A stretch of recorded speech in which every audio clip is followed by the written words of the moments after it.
Sachin GIDC વિસ્તારમાં પાલીગામ નજીકના DM નગરમાં 6 માળની બિલ્ડિંગ ધરાશાયી થતા 15 લોકો ફસાયા હતા, જેમાં 7 લોકોના મોત થતા પોલીસે ગુનો નોંધ્યો છે।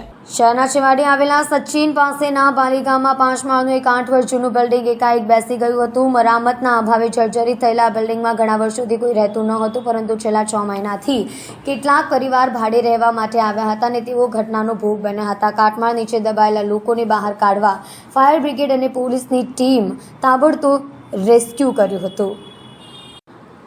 જો કે મોડે સુધી તેના કાટમાળમાંથી 2 લાશ મળી હતી। હજી 6 વ્યક્તિ દટાયા હોવાની આશંકા છે। આ લખાય છે ત્યાં સુધી કોઈને જીવતા કાઢી શકવામાં સફળતા હાથ લાગી ન હતી। વધુમાં મળતી માહિતી અનુસાર આ દુર્ઘટનામાં 15 લોકો દટાયા હતા। બિલ્ડિંગ 2016માં ઊભું કરાયું હતું। આ ગેરકાયદે બાંધકામ હતું। ઘણા વર્ષો સુધી બિલ્ડિંગ ખાલી રહ્યું। થોડા સમય પહેલા આ બિલ્ડિંગમાં 2 પરિવાર ભાડે રહેવા આવ્યા હતા। મોડી રાત્રે 2 મૃતકની લાશ કાટમાળ નીચેથી મળી શકી હતી। બિલ્ડિંગના કાટમાળમાંથી બહાર કઢાયેલા મૃતદેહોની ઓળખ કરવામાં આવી છે, જેમાં હીરામણ કેવટ, અભિષેક કેવટ, શિવપૂજન કેવટ, પરવેશ કેવટ, સાહિલ ચમાર, બ્રિજેશ ગોડ અને એક મૃતદેહની ઓળખ થઈ નથી। સચિન જીઆઈડીસી પોલીસ સ્ટેશન વિસ્તારમાં આવેલ પાલીગામ ડીએમ નગર ખાતે ગતરોજ એક બિલ્ડિંગ ધરાશાયી થઈ છે, જે અનુસંધાને સચિન જીઆઈડીસી પોલીસ સ્ટેશન ખાતે ગુનો દાખલ કરી એક આરોપીની ધરપકડ કરી છે।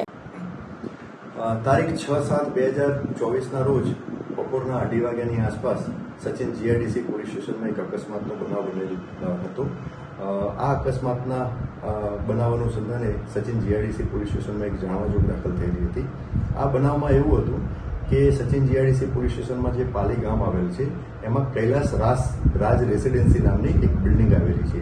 એ બિલ્ડિંગ G+5 એટલે ટોટલ 6 માળની બિલ્ડિંગ હતી અને એ બિલ્ડિંગ કોઈ કારણોસર ધરાશાયી થયેલી હતી, જેથી શરૂઆતમાં આ અંગે જાણ થતાં સુરત શહેરના ઉચ્ચ પોલીસ અધિકારીશ્રીઓ, પોલીસ કમિશનર શ્રી અનુપમસિંહ ગેહલોત સાહેબ સહિત તમામ સ્થળે આવેલા હતા અને અન્ય વિભાગના પણ અધિકારી કર્મચારીઓની ટીમ, જેમાં મહેસૂલ વિભાગ, સુરત મહાનગરપાલિકા, ફાયર વિભાગ, NDRFની ટીમ અને અન્ય વિભાગના અધિકારી કર્મચારીઓ પણ સ્થળ ઉપર આવેલા હતા।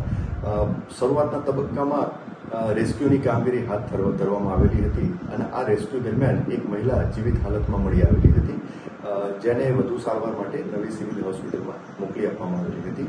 રેસ્ક્યુની કામગીરી હાથ ધરતા અન્ય 7 ડેડ બોડી ડેબ્રિઝમાંથી મળી આવેલી હતી અને આ 7 ડેડ બોડીની ઓળખ થયેલી છે, જેમાં હીરામણી કેવટ, અભિષેક કેવટ, શિવપૂજન કેવટ, પરવેશ કેવટ, લાલજી કેવટ, અનમોલ સાલિગ્રામ અને બ્રિજેશ ગોંડ એમ કરી અને ટોટલ 7 જે લેબર હતા, જે મજૂરીનું કામ કરતા હતા અને આ બિલ્ડિંગમાં રહેતા હતા, એમનું આ બિલ્ડિંગ ધરાશાયી થવાના કારણે એમનું મૃત્યુ નિપજેલ છે।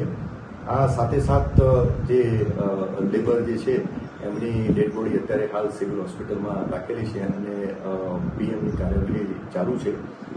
આ અનુસંધાને જે પ્રથમ જાણવાજોગની